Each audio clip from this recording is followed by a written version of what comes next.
Non, les gars, non, non, je suis désolé, je ne peux pas être d'accord avec une Coupe du Monde tous les 2 ans. Ça va tuer notre football. Je vais vous expliquer ça juste après. Déjà, les gars, bienvenue sur ma chaîne YouTube, c'est Spanam. Actualité, débrief, avant-match, après-match, micro-trottoir, reportage, etc. Donc, tous ceux qui ne me connaissent pas, bienvenue sur la chaîne C'est Spanam. Aujourd'hui, c'est une vidéo un peu spéciale avant le débrief de ce soir à Lorient-PSG en espérant faire une victoire pour le dernier match de l'année. Les gars, la Coupe du Monde tous les 2 ans, ça rime à rien. Parce que si tu veux une Coupe du Monde tous les 2 ans, l'Euro, tu es obligé de faire tous les 2 ans. Donc ça veut dire qu'on va se retrouver avec une compétition internationale tous les ans. Tu as compris le système, tous les ans. Et donc avec la Ligue des Champions, etc., on se plaint déjà que les joueurs ont trop de blessures, ont trop de matchs. Et on va rajouter de la compétition sur compétition sur compétition. On ne va jamais voir les joueurs. Et les clubs, normalement, ils doivent mettre leur veto là-dessus. Je suis désolé. En premier lieu, c'est aux clubs là de mettre le veto. Les clubs sont les premiers à se plaindre que leurs joueurs se rendent blessés, des rencontres internationales, etc., des fois sur des rencontres qui ne comptent pas, etc. Et là, ils vont donner leur aval en disant oh, non, il faut arrêter ça. Et moi, je le répète encore une fois, les gars, trop de football tue le football. Je vais expliquer mon cas. Ce qui fait l'essence d'un supporter ou pourquoi on aime le football à la base, on est d'accord que c'est les émotions que ça procure. Et les émotions, elles sont là par rapport à une rareté. C'est-à-dire que vous allez me prendre l'exemple de la Ligue des Champions tous les ans, etc. Oui, mais c'est un club, les gars. Le club, on vit avec tous les ans, tous les jours, tous les ans, et c'est tout le temps pareil. C'est tout le temps, la semaine, les mois et tout ça. On vit avec le club. Donc c'est complètement différent.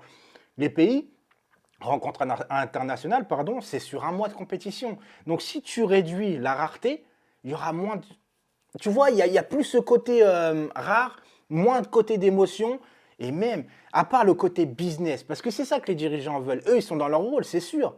Mais l'essence d'un supporter, le business pour les autres et l'émotion pour les supporters. Laissez aux supporters le football, parce qu'en vérité, s'il n'y a pas de supporters, il n'y a plus d'argent dans le football. Oui, parce que je pense que les supporters ont un rôle beaucoup plus important qu'ils le pensent en vérité.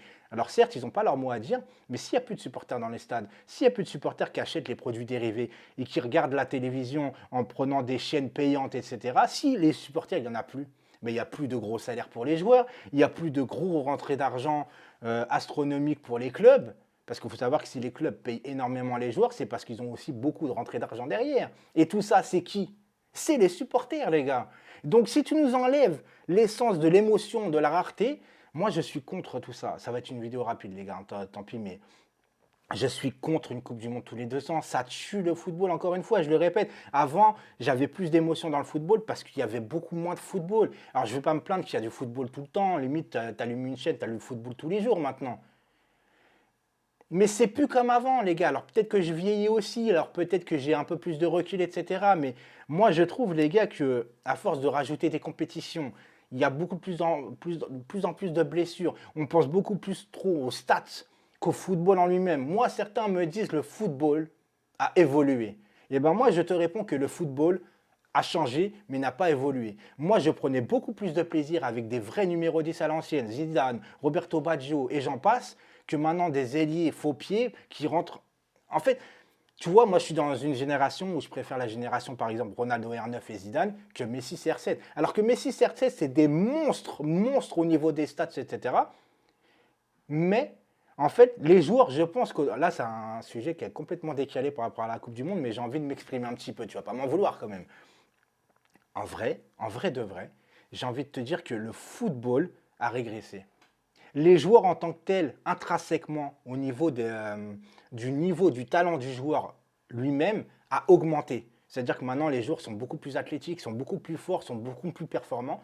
Mais le football collectif en lui-même a régressé pour ma part. C'est-à-dire que les joueurs maintenant sont au-dessus du collectif. Parce que maintenant, aujourd'hui, qu'est-ce qu'on regarde à chaque fois? C'est waouh, le joueur il a fait ça. Waouh, le joueur il a des stats incroyables. Waouh, waouh. Mais on n'est plus là à dire waouh, quelle action. Waouh, magnifique cette action. À l'époque d'Arsenal, les joueurs à la Nantaise. Là, je parle vite fait des petits trucs nostalgiques, bien évidemment, mais avant, il y avait des putains d'actions. Là, à part Liverpool, qui arrive à rester en mode un peu action, ou le Bayern qui joue très bien au football, tout le reste, les gars, c'est un peu à chier. C'est un peu à chier. Le Barça s'est perdu. Tous les clubs, en fait, se sont perdus dans un truc d'individualité qui fait que maintenant, on pense plus stats. Donc, il y a plus de business, plus d'argent. Et voilà pourquoi aujourd'hui, les supporters sont plus supporters d'un joueur que d'un club. Et donc forcément, tu penses à faire une Coupe du Monde tous les 2 ans. Parce que la nouvelle génération pense à voir football, pense surtout aux joueurs, à voir les joueurs le plus souvent possible. C'est malheureux, les gars. Mais c'est comme ça. Ciao tout le monde.